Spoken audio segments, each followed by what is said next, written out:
This is The Clash, where the real world clashes with a true Christian worldview. Join former professional wrestler Chris Whaley, known as the Masked Saint, who is an author, pastor, and teacher that brings his wrestling skills into the squared circle and tackles real-life issues. Along with Jeff Dixon, best-selling author, internationally known teacher, leader, and pastor who is not afraid to tackle the tough issues of the world we live in. Together they form a tag team of wisdom in The Clash.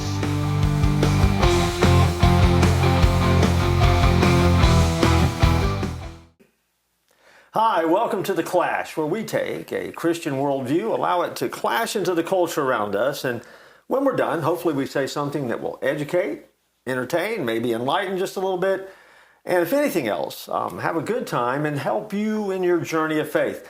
I'm Jeff Dixon. I get to sit in this chair because the guy over here says I'm allowed to do that. And I don't want to mess with him. He scares me sometimes, but it is one and only Chris Whaley. We call him the Saint. How you doing, Chris? Doing good. Don't worry. You're not in my HOA. Okay. Yeah.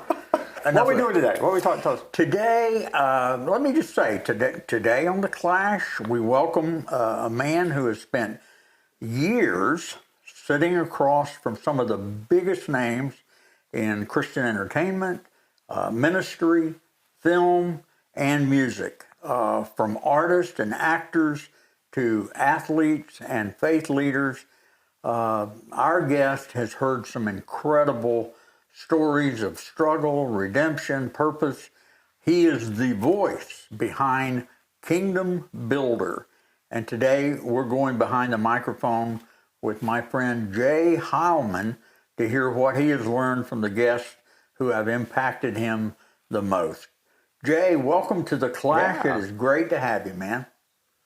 Oh, so gentlemen, we meet again. It's great to be on here with you guys. I know. I mean, after that introduction, I can't figure out why Jay's even wanted to talk to us. So, I mean, it's kind of like, we're kind of like bottom feeders, I think, in the grand scheme of what we're doing here. We're not bottom feeders. We're not bottom feeders. Jay, I'm thrilled you're here. Okay. It's good to see you, man. Well, I've had that. I'm going to let you start it off. Let you go ahead and ask. Well, the I mean, question. let's just ask a generic question first, because again, just tell us a little bit about Kingdom Builder. I mean, what is Kingdom Builder? So I found Jesus in 2003, and I had always wanted to get into broadcasting and everything. So naturally, I went right into creating a website, and we did like Christian music review stuff. We would review the latest Christian music projects, and just anything that anybody sent us, really. And about 4 or 5 years into that process, I'm like, I'd like to really put those skills that I learned, trying to get into broadcasting into play. And so in 2008, I actually got, it's really strange. I mean, this is like kind of like the biggest interview you can get as your first interview. But I remember getting an email in early January 2008 asking me if I wanted to interview action superstar Dolph Lundgren for a movie that he had done called The Final Inquiry. And of course, I grew up, watching Rocky and, He-Man, The Masters of the Universe was like my favorite movie. And I'm like, sure, but I was like incredibly nervous. And so that was like kind of being thrown into shark-infested waters. Like it's either sink or swim here. So that was my very first interview. So Kingdom Builder started in 2008 with that interview.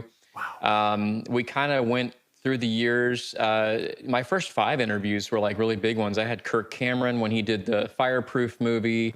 I think I had Mike Nawrocki, who voices Larry the Cucumber in the VeggieTales series. And then it kind of went on from there. I mean, I've been doing this. I look back and I can't believe I've been doing this for 18 years now. Wow. And it's just, it's been a blast. And, I've lost count of how many guests I've had, but it's definitely been fun. And, God continues to open doors for me and my team at, both Today's Christian Entertainment and Kingdom Builder. Over the last 22 years, I've been in the Christian music industry. Well, let me ask you, just get right into it. Over the years, Jay, which guest surprised you the most? That's a tough one. I guess I'm not really surprised so much when I do the interviews because I do quite a bit of research because one of my goals is when I'm doing the interviews is I don't want to ask the same question that maybe they've been asked 100 times before. So I try to come up with new stuff. Mm-hmm. But the one thing I am surprised with is, and this has been really the impression I've got from many of the guests I've had over the years is usually the bigger the name, the nicer and more down to earth that they are. I mean, a lot of people, when they think of interviewing celebrities or meeting people, they think, okay, well, they're not really going to care that they're interviewing with you or anything like that. But one thing I've found over the past, 18 years in doing this is that the real big names are the ones that are actually the nicest. I think one of the ones that really stood out to me, because it was a really big interview for me, was Dennis Quaid. I had interviewed him for, I believe it was a country music project, so it wasn't even a movie. It was something that he was doing singing. And first off, I didn't realize he even sang. Yeah. But he was such a down-to-earth guy, very humble, very nice. He even, I think he even said happy birthday to my mom because I was interviewing him on my mom's birthday. So he was just an incredibly cool guy. And I told him, I said, I grew up watching you on the movie screen. Frequency was my favorite movie that he did with Jim Caviezel and stuff. So that was probably the most memorable one of recent memory. I think that was like maybe 2-3 years ago, but so many other ones. I mean, there's so many people that I've been able to talk to. I talked to Daniel Roebuck recently. We were talking about that pre-interview, and he's such a cool guy. I mean, just listening to his stories about working in Hollywood for the last 40 years, and it was just such a cool experience, and it's always a cool experience, especially with movie stars, being able to kind of ask them questions about those stories about being in the films and stuff, especially films that you like. It's always helpful that you get to talk to them about a movie that you actually like. So it's pretty cool. Right. Okay. Have you ever been interviewing somebody and all of a sudden their response has just been so unexpected that it just left you kind of slack-jawed or stunned you where you were just not prepared for what you heard and you had to kind of regroup or take that long pause before you pick back up? I mean, did anybody drop a bombshell or you just went, what are we doing? Not really, because when I do interviews, most of my stuff is pre-recorded and stuff, so I don't do anything really live. I have done stuff live on the radio. I've done stuff live in person, like on Facebook Live, but most of the stuff is pre-recorded. So the power of editing helps me get past those points. But I would say that one conversation I remember having years ago, and this really stuck with me because this was another actor that I had grown up watching on TV and in film and everything. But I had the opportunity to interview Corbin Burnson years and years ago for a movie he did called Rust. And it was his first foray into faith-based films. And I just remember the conversation I had with him during that interview. He was very critical about the church and everything. And after we were done with our initial interview, I only had, I think, 15 minutes scheduled with him. But him and I stayed on that phone call for 45 minutes after that. And I was just being able to witness to him, answer questions about faith and everything to him. And it was such a profound conversation because I wasn't prepared for that. I was just prepared to ask him the general questions like, hey, what's this movie about? What's the message you want to get out? What do you hope people take away from it, kind of thing? Because that's usually what the questions boil down to when I talk to people about film. But that was just an incredible conversation that I just was not ready for. But, God really put me in that position to be able to kind of witness to him because he was new to the faith-based film scene. I think this was like 2010. And I've just seen his career in faith-based film progress over the years, being even more bold with his faith and everything in the films that he's making. So I'd like to think that conversation was probably one of the most meaningful early conversations I had because of the impact that it had on him and just reassuring him that not all Christians are as critical about things as the ones that he encountered. So I thought that was a pretty cool thing, but I hope that answers your question. It does. It does, yeah. Well, I was a big L.A. Law fan, so he was on L.A. Law, and And then I love that. I shouldn't, but I love that movie Major League. Major League, yeah. Yeah. He did a liner for me at the end of that conversation, the Roger Dorn voice. It was hilarious, and and I even met him. I met him about a month after that in Orlando at Momentum, and he signed a couple baseballs for me, which was really cool. He put Roger Dorn on there and his signature, so it was definitely cool. And yeah, I was 9 when Major League came out. And I'm shocked that my mother let me watch that because it's not a kid's movie at all. And he even told me that. He's like, wow, how old were you when that movie came out? He's like, kind of gave me a look. He's like, hey, that was your mom's decision to let you watch that, but I'm glad you enjoyed it. Who shared the kind of testimony that you think your audience, wouldn't forget after they listen to that?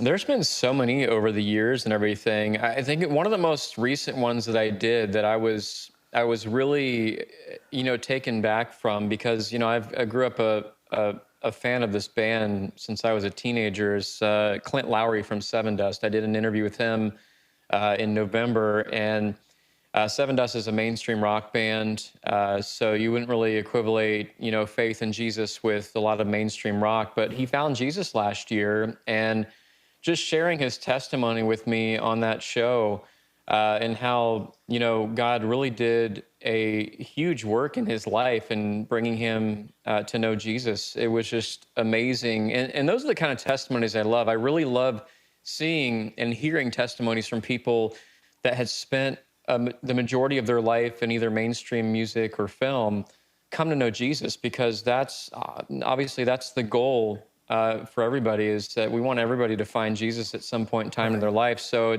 for me, it's even more incredible knowing a history of somebody that's come from, a mainstream rock outfit and coming to know Jesus. And him and I have got a chance to be great friends since that interview. He actually texted me like 15 minutes before interview. He's going to see Brandon Lake on Sunday, so he's super excited and everything. But those are the kind of stories that I love hearing. And I've heard a lot of testimonies over the years. The ones that really hit me the most are the ones that are similar to mine. I came from a background. My dad was very verbally, physically, and mentally abusive to me as a kid.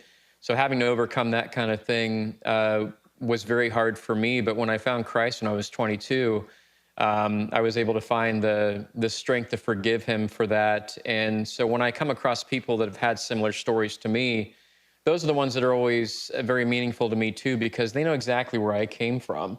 And, it's always cool just to be able to share that. And if you've watched any of the Kingdom Builder stuff over the years, I'm very honest with my story, and I often, inject my own stories and things that I've gone through myself into my interviews to make it more personal, because I feel that the guests that I'm talking to, I think it really puts them at ease if I'm really honest about where I came from and where God has me now. So those are always really cool to be able to, talk with people about and share and just hear those stories that are similar to mine, or maybe, testimonies that are similar to people that are watching our videos. And that's really my big goal, is that I'm hoping that what they hear on there inspires and encourages them. And maybe if they're going through something that nobody knows about, I'm hoping that maybe something on there encourages and inspires them to put their faith and trust in God. And that, like he says in Scripture, he'll never leave or forsake us. So I'm thankful for conversations like that.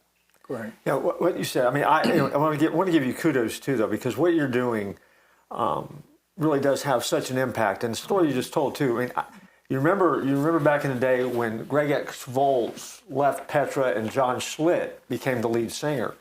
That was long before the podcast era came along. And so what Petra did is they took Jon Schlitt out on tour with them into different regions to sit down and meet ministers, because he was coming out of a rock background and he had come to know Christ, and he was replacing Volz as the lead singer of Petra, but everybody wanted to stick him with a fork and see if he was done, and there was no arena to get that story out. And so Hartman, to his credit, they went out and they kind of took him on the road. But I mean, I had met him at the time. And I was a student minister at the time. But we actually got to hang out in the parking lot because my hair was as long as his. And I was the only one in the room that had the hair that long. And so he was leaning back on the car and he goes, man, this is exhausting. He goes, I don't get tired of telling the story about Jesus. He said, but he goes, we've been all over the country because people are concerned that I'm getting ready to tank Petra. And I mean, and had your show, had this arena been available for folks, that story gets told. I mean, because it's a real story. I mean, it needed to be told. But those are powerful moments. I mean, I remember sitting there thinking as I was talking to him, this is a guy who's young in the faith, who's really trying to do ministry, and is running into obstacles really from the Christian community. I mean, everybody's kind of judging this guy. And of course, we were just laughing about it. I said, as long as we get a haircut, man, we're good. So that's kind of how we ended our conversation. But those are powerful moments. So Jay, I mean, again, not that you need encouragement from us, but man, just keep that up because again, the inroads you're making and the audience that you're reaching with these folks, it really does matter. It's far bigger than we realize. Right. Yeah, I appreciate that. And if I can share a quick story with you, Jeff, this was actually recently. I'm good friends with Jon Schlitt. I did an interview with them about Petra's brand new record, Hope, that came out in January, and that was their first new music. I think in I want to say it was 16 years since, or I know it was actually closer to 20 years since Petra put out brand new music. But I'm going to send this link to you because it's an unlisted link. It's not coming out officially until this summer, but I did 2 interviews in one for that conversation with John. We did the first part was about the Hope record, and then we went back and talked 40 years of Back to the Street, which was the first record that Jon Schlitt did with Petra. Yeah. And what a lot of people don't realize is that John, he was in the band Head East in the 70s, so he came from the mainstream rock community, but he was out of music completely for 5 or 6 years, didn't do anything with that. And then when he got saved, he was approached by Bob Hartman, put in the studio to do that first record right when Greg had left the group. And it's amazing because, John Elefante, to his credit, he was a producer for that record. Him and his brother Dino produced that first record with John. And when we were talking about this, he's like, I was just rusty. I had to shake off the dust because I hadn't sung in years. And he was telling me the stories. I'm like, that was one of my questions to him about that tour, about that first tour. I think he said that they went out with DeGarmo and Key was the group that they went out and toured with. And he said the biggest issue that he had on that tour was not really getting acclimated to the road because, he had toured for years, but the backlash from the church about, just Petra, there were people from churches picketing their shows saying that Petra was of the devil, rock music was of the devil and stuff. And he told me, he's like, I said, well, what was your response to that? I mean, how do you respond to people in the church criticizing what you're doing? You feel you've been called to go out there and do this for Christ. And then you have people from churches picketing your show saying that you are, you're the devil and all this other kind of stuff. And he's like, you know what? I never paid attention to that kind of stuff because I knew that we were doing what God called us to do. And it worked out, Those people stopped picketing I'm sure there's still people that picket their shows, but I just thought that was cool. And, I've got to know John over the years and everything, and just hearing those stories, that's the biggest thing I find satisfying about doing a lot of these interviews is hearing the stories that really haven't been told. Yeah. And it was funny that you mentioned Jon Schlitt and Petra because, I just talked with him last month, and I'm really excited about that conversation because I think people will be surprised when they hear some of the stuff that he had said about, getting back into it. Because he had no intention on getting back into music. He was ready to give up music. He was working in a machine factory and got a call out of the blue from Bob Hartman saying, Greg X Foles has left the band, but we're continuing and we need a lead singer and we think that person is you. So I can't wait to share that story. You're going to have your mind blown with that one. Chris, I was just thinking while we take a break here in the show, wouldn't it be nice if you could go somewhere and shop and get high quality merchandise that would have a lasting impact? Wouldn't that be good? I think that would be absolutely awesome. Well, I've got a suggestion for you because what is your favorite saying? Don't tap out. Look at that. How about a Don't Tap Out t-shirt? And look at the logo on the back. What's on the back? The Clash. That's one of my favorite shows. It's on my top list too. And people could go and buy this from our store. Now you say, how do you get to the store? Well, right now there's a QR code on the screen. If they use that QR code, they can go and they can buy. Name something. We'll see if they can buy it there. What do we want to buy? Probably. I want to get a long sleeve hoodie. You know what? You can get a long sleeve hoodie there.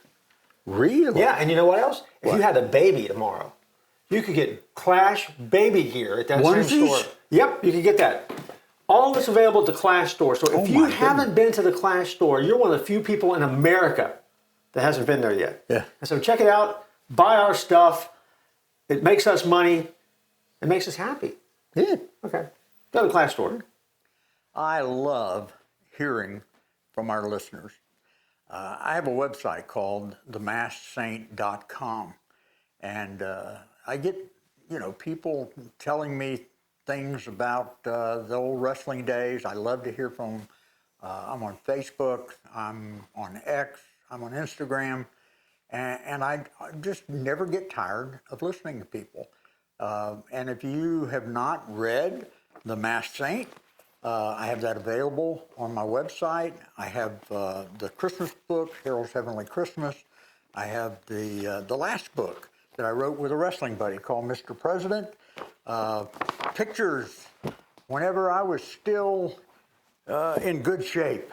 I have those available along with T-shirts, anything. But most of all, just love to hear from you.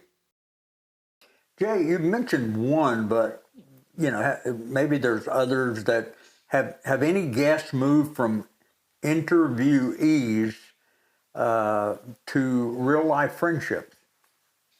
I'm surprised at how many of them develop into friendships outside of that. Because I'm always honest with people. When I interview people, Kingdom Builder and Today's Christian are considered media outlets.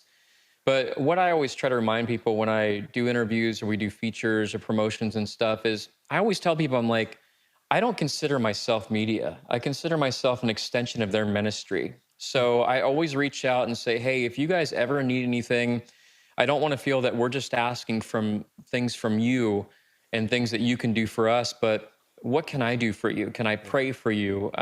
Just anything you want. Everybody that I do interviews with has my cell phone number. And I encourage them, hey, if you ever need anything, just reach out. And it's actually surprising just over the last 20 years at how many people have gone from somebody I've interviewed to actually a long-term friendship where we keep connected with each other either through cell or through Facebook or whatnot. In fact, Chris, you're one of those guys. I remember the first time I met you back in 2015. We were at the International Christian Retail Show in Orlando, ICRS. And I remember meeting you, and Brent Grandstaff was the guy who played you in The Masked Saint. Mm-hmm. And I remember meeting you, and that was such a fun. I just remember having so much fun with you. You and I had lunch with Josh McDowell. I still have the picture of you having Josh McDowell in a headlock. It was hilarious. But I really enjoy things like that because I want things to go beyond when the camera stops rolling. I like to be able to maintain. And I think that's why I've been able to do so much over the last, 20 plus years in the industry is because of those relationships. You connect with one person and then they can connect you with another person. And it's kind of like just a circle of connections. And that's really how I get a lot of the stuff that I do is through connections and just relationships with people that I've interviewed, met, covered, promoted, all that kind of stuff over the years. So I think that's the biggest thing that I take away from it is that a lot of those interviews turn into friendships long term. All right. Go ahead. Now, I realize you'll interview a wide range of folks, actors, athletes, musicians. But is there an easier interview than others? Are athletes quicker to kind of, open up? Are actors real good with the gift of gab if they don't have a script? What have you found as far as the patterns as you've interviewed so many folks?